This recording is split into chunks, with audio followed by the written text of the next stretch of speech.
क्या मोदी अडानी है देश के बड़े चोर? मतदान के एक दिन पहले फंसे राहुल गांधी। चुनाव आयोग ने मांगा राहुल से जवाब।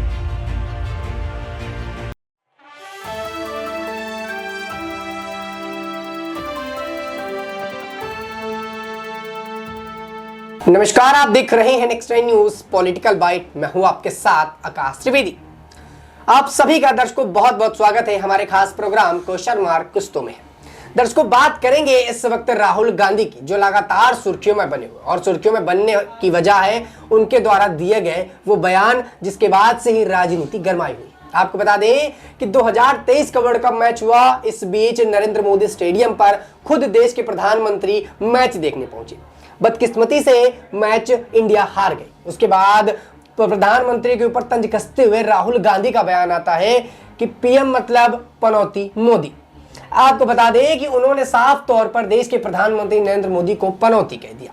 इतना ही नहीं, वो यही नहीं रुके, इसके बाद उन्होंने मोदी अडानी की किस्सा शुरू कर दिया। हाँ दर्शकों, आपको बता दें कि वो राहुल गांधी जो कभी मोदी अडानी का किस्सा थमने का नाम नहीं लेते। जहां भी जनसभा में जाते हैं वहां पर उनके पास एक ही मुद्दा रहता है, मोदी अडानी। चाहे तेलंगाना जाए, चाहे राजस्थान जाए, चाहे वो मध्य प्रदेश में रैलियां करें, और भाषण के दौरान उनके शब्दों पर मोदी अडानी का नाम रहता ही है।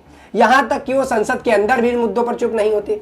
आपको याद होगा कि जब मानहानि वाले मामले पर जब उनकी सुनवाई हुई थी और उसके बाद वो छूट कर बाहर आए थे जेल से, तब जब उनकी संसद की सत्ता बहाल हुई थी, उसके बाद वो सदन में आते हैं और आने के बाद से ही फिर वही मुद्दा उठाते हैं, मोदी अडानी। इसको लेकर सदन पर बैठे स्पीकर ने उनको समझाया भी था कि आप इन मुद्दों पर बोलना कब बंद करेंगे। तब भी राहुल गांधी यही कहते हैं कि जब तक इस देश को ये लूट रहे हैं तब तक हम ये बोलना बंद नहीं करेंगे। वहीं अब चुनाव नजदीक है, कल राजस्थान में चुनाव होना है। ऐसे में राहुल गांधी का वो बयान सामने आ गया जिस पर वो खुद मोदी अडानी पर बोलते आए और तीन चोरों की कहानी पर उन तीनों चोरों को ठहरा दिया। आपको बता दें कि राहुल गांधी का कहना था कि तीन चोर होते हैं, जो एक पहले आकर ध्यान भटकाता है, दूसरा चोर जेब काटता है, और तीसरा दूर खड़े रहकर देखता है कि अगर कोई इस पर एक्शन लेगा, कोई कुछ बोलेगा तो मैं हमला कर दूंगा। ऐसे में उन्होंने नरेंद्र मोदी को ध्यान भटकाने वाला बताया, अडानी को जेब कतरा बता दिया, और अमित शाह को यहां पर ठहरा दिया दूर से देखने वाला। उनके जो शब्द थे दर्शकों, वह मैं आपको वीडियो दिखाना चाहूंगा, देखिएगा। देखिए भाई और बहनों, जेब कतरे सबसे पहले क्या करते हैं? सबसे पहले तीन लोग आते हैं, अकेला नहीं आता। सबसे पहले क्या होता है, एक बंदा सामने आता है, आपके ध्यान को इधर उधर करता है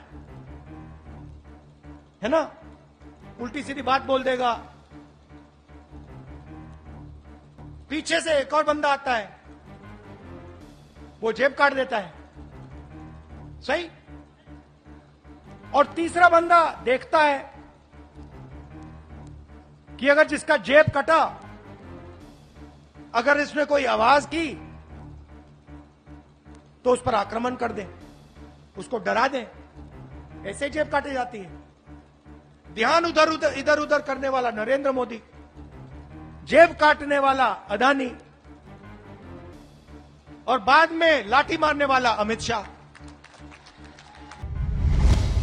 देखा आपने?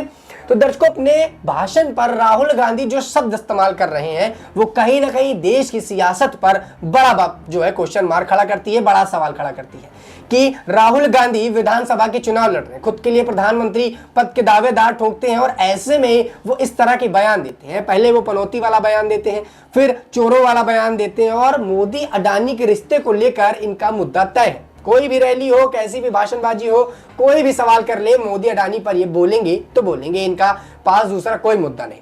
वहीं अब इन्होंने जो शब्द इस्तेमाल किया आपने सुने।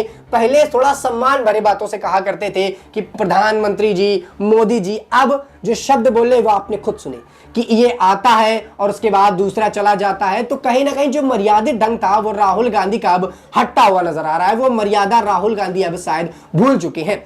कहीं ना कहीं इनके सर पर वो सियासत का पारा चढ़ रहा है जो साफ तौर पर देखने को मिल रहा है। कहीं ना कहीं इनको ये लगने लगा है कि अब विधानसभा की 5 सीटों पर, आज माफ कीजिए, जो विधानसभा के 5 राज्य हैं उन पर यही जीतने वाले हैं। इसलिए शायद इनका दिमाग अब फिर गया है और वो भूल गए हैं कि मर्यादा क्या होती है, राजनीति की मर्यादा क्या होती है।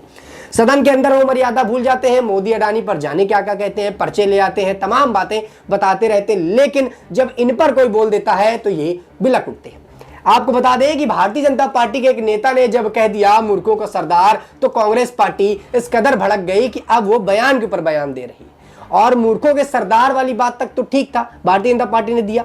उसके बाद जब इन्होंने बयान दिया तो पनौती कह दिया। मतलब 10 साल से कोई देश में प्रधानमंत्री है वो पनौती है और देश को नहीं चला पा रहा है। इनके हिसाब से देश में बैठे जो लोग हैं, जो पार्लियामेंट में चला रहे हैं, वो पनौती हैं। और कहीं ना कहीं इनका जो निशाना था वो साफ तौर पर कहीं ना कहीं प्रधानमंत्री के ऊपर था और कहीं ना कहीं वो इस देश की सियासत पर भूचाल सा आने वाली बात को लेकर बोले थे।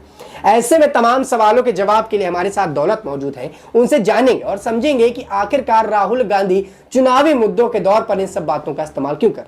दौलत, आपका बहुत बहुत स्वागत। धन्यवाद। दौलत, मेरा सवाल आपसे रहेगा कि जिस तरीके से आपने देखा कि राहुल गांधी लगातार मोदी अडानी का मुद्दा उठाते हैं, तो क्या इनके पास अब चुनावी वक्त पर कोई मुद्दा नहीं बचा? क्या इनके पास अब जब विधानसभा के चुनाव है तो कोई ऐसा एजेंडा नहीं जिसको लेकर ये भारतीय जनता पार्टी को दबा सके? तो ऐसे में क्या इनके पास यही एक मुद्दा है और इसी को बनाकर ये चुनाव जीतना चाहते हैं? सबसे पहले थोड़ा पीछे जाएं तो यहाँ पर 2014 की बात करूं कि यहाँ पर पूरा कॉन्फिडेंस था यहाँ पर यूपीए सरकार को कि वो यहाँ पर अपनी सरकार वापस से बना लेगी। लेकिन यहाँ पर 2014 में हमने देखा कि यहाँ परिवर्तन आया और रिकॉर्ड तोड़ जीत यहाँ पर एनडीए ने यानी बीजेपी ने यहाँ पर हासिल की। उसके बाद यही वो 2019 में दोहराते हुए नजर आए और इन दोनों के बीच यहाँ पर राहुल गांधी की बात बहुत हुई कि वो दोनों बार प्रधानमंत्री पद के लिए खड़े हुए, यानी प्रधानमंत्री मोदी के सामने खड़े हुए। अब 24 के हालात कहीं ना कहीं वो बीजेपी के विरुद्ध करना चाहते हैं और ऐसे में चुनावी मुद्दे तो उनके पास नहीं है क्योंकि उनके कई सारे सच यहाँ पर उजागर हो चुके हैं। अभी हेरल्ड मामले में सुनवाई हुई है, वहां पर कई करोड़ों की संपत्ति जब्त की जाएगी। तो पूरी तरीके से हम देखें कांग्रेस यहाँ पर बौखला गई है, उनको समझ नहीं आ रहा कि किन मुद्दों पर हम बात करें। लेकिन मुद्दों पर बात करने से सबसे पहले आपको क्या ध्यान में रखना होता है? आप राजनीति में हैं, आप चुनाव लड़ रहे हैं और चुनाव लड़ना, राजनीति में आना और जनता को संबोधित करना, उसकी सबसे पहली जो सीढ़ी होती है, सबसे पहला जो उसका मूल मंत्र होता है कि आपको सभ्यता में रहना है, आपको मर्यादित भाषा का इस्तेमाल करना है क्योंकि आप एक नेता हैं, आप एक आइकॉन हैं, आपको लोग अपना मार्गदर्शक तक मान लेते हैं। अगर लोग आपको अपना मार्गदर्शन मान लेते हैं तो आप किस तरीके की भाषा इस्तेमाल करें वो जरूरी है। लेकिन आप स्टेज से जेब कतरा, पनौती मोदी, इस तरीके की भाषा इस्तेमाल करेंगे तो जनता के बीच क्या मैसेज आएगा? और ये जनता कोई आम जनता नहीं, ये आपके मतदाता हैं, यही डिसाइड करेंगे कि आप सीट पे बैठेंगे कि नहीं बैठेंगे। बाकी आप उलझुल यहाँ पर मुद्दे उठाते रहिए कि ईवीएम में गड़बड़ी है, प्रधानमंत्री नरेंद्र मोदी चुनाव कंट्रोल करना चाहते हैं, ईवीएम विपक्षी पर हावी है, उससे कुछ नहीं होगा। कहीं ना कहीं आपकी भाषा ही आपको नीचे स्तर पर ले जा रही है क्योंकि आपकी भाषा ही यहाँ नीचे स्तर की है। वो सबसे पहले आपको संभालना होगा कि मैं भाषा का इस्तेमाल कैसे करूं। जैसे कि आपने यहाँ पे व्याख्या की कि पहले वो प्रधानमंत्री जी कहते थे, वो मोदी अडानी जी कहते थे, लेकिन अब वो सीधा यहाँ पर नाम पर आ गए, यहाँ पर गया, ये किया, वो किया। हम देखें तो वो उनसे उम्र में भी काफी बड़े हैं। यहाँ पर देखा जाए वो अब संस्कृति सभ्यता की बात कांग्रेस पार्टी करने लगी है कि हम तो बड़ों का आदर करते हैं, तो प्रधानमंत्री भी तो देश के बड़े हैं। यहाँ पर आपका राजनीतिक द्वंद है, हाँ हो सकता है, आप उसके तहत भाषण दे सकते हैं, लेकिन वो भी एक मर्यादा में दे सकते हैं। हमने कई ऐसे बीजेपी नेताओं को देखा है जो राहुल गांधी को कई ऐसे शब्द कहते हैं, हालांकि वो भी गलत है, लेकिन यहाँ पर मर्यादा की बात की जाए तो यहाँ पर बीजेपी की तरफ से पालन अभी तो कहीं ज्यादा कांग्रेस से हो रहा है। अभी एक नया बयान सचिन पायलट का सामने आया, वो बीएसपी पार्टी को लेकर आपने देखा कि किस तरीके का बयान देते हैं, यानी सत्ता जो है कांग्रेस के नेताओं पर सवार हो गई है। और ये जो सत्ता सवार हुई है इसकी शुरुआत कहीं ना कहीं भारत जोड़ो यात्रा से हुई थी। यहाँ पर राहुल एक बड़ा चेहरा बन गए, कर्नाटक आपने जीत लिया, हिमाचल आपने जीत लिया और उस जीत के बाद ये कॉन्फिडेंस, मैं कहूंगा ओवर कॉन्फिडेंस आपको आ गया कि अब आप यहाँ पर मोदी अडानी का मुद्दा उठा देंगे तो जनता बरगला जाएगी। लेकिन ऐसा शायद अब संभव नहीं है क्योंकि आप 14 से लेकर 24 तक यही मुद्दा उठा रहे हैं। आपको हल्की कामयाबी यहाँ कहीं कहीं जगह मिली होगी, लेकिन अब जनता पहचान गई है कि आपके पास कोई मुद्दा नहीं है और आप नहीं, आपकी भाषा यहाँ पर सभ्य है। वाकई में देखिए, दौलत ने तमाम जो है सवालों के जवाब दिए और इस बात का जिक्र किया कि राहुल गांधी की जो बौखलाहट है, राहुल गांधी के सर पर जो सत्ता सवार है, वो कहीं ना कहीं भारत जोड़ो यात्रा से है। जी आपको बता दें कि भारत जोड़ो यात्रा पर इन्होंने हजारों किलोमीटर चलकर लोगों से मुलाकात की, लेकिन उसका मतलब क्या निकल रहा है? जब आप ओछी बातों का इस्तेमाल करते हैं, निचली स्तर की राजनीति करना चाहते हैं और अपने शब्दों पर आपका कंट्रोल नहीं है। आप देखिए कि कांग्रेस पार्टी के नेता कुछ भी बोल देते हैं। अभी हाल ही में इनकी बहन प्रियंका गांधी जनसभा को संबोधित करने के बाद मध्य प्रदेश से जा रही थी, तो कुछ बच्चे इनको मिले थे और उसका वीडियो काफी ज्यादा वायरल हुआ था। आपको बता दें कि उन बच्चों के बीच में उन्होंने मोदी के बारे में पूछा, तो कहीं ना कहीं बच्चे जो देख रहे हैं, जो सुन रहे हैं, वही बोल रहे हैं और बच्चे भी कहीं ना कहीं गलत शब्दों का इस्तेमाल करने लगे मोदी जी को लेकर। तब प्रियंका गांधी हंसती हैं, मुस्कुराती हैं और बाद में कहती नहीं नहीं ऐसी बातें मत बोलो। तो कहीं ना कहीं ये जो इनकी ही राजनीति है, इनको ही फंसाती है और उसके बाद जब इन पर एक्शन होते हैं, कार्रवाई होती है, तो ये भड़कने लगते हैं और भारतीय जनता पार्टी पर इल्जाम लगाने लगते हैं। दर्शकों, अब ऐसे में देखना ही होगा कि कल राजस्थान का चुनाव है और कांग्रेस पार्टी जिस प्रकार के दावे ठोक रही है, तो ऐसे में दर्शकों देखना ही होगा कि जिस तरीके से राजस्थान का कल चुनाव है और चुनाव में मतदान किसके खेमे में जाते हुए नजर आ रहे हैं। इनकी पार्टी के नेता दावे तो कर रहे हैं, तो क्या इनके दावे सही होते हैं या फिर नहीं? क्या भारतीय जनता पार्टी अपना वर्चस्व बना पाती है या फिर कांग्रेस पार्टी जैसा कि लगातार दावा कर रही है? आज के इस खास प्रोग्राम में इतना ही। फिलहाल के दीजिए इजाजत। धन्यवाद।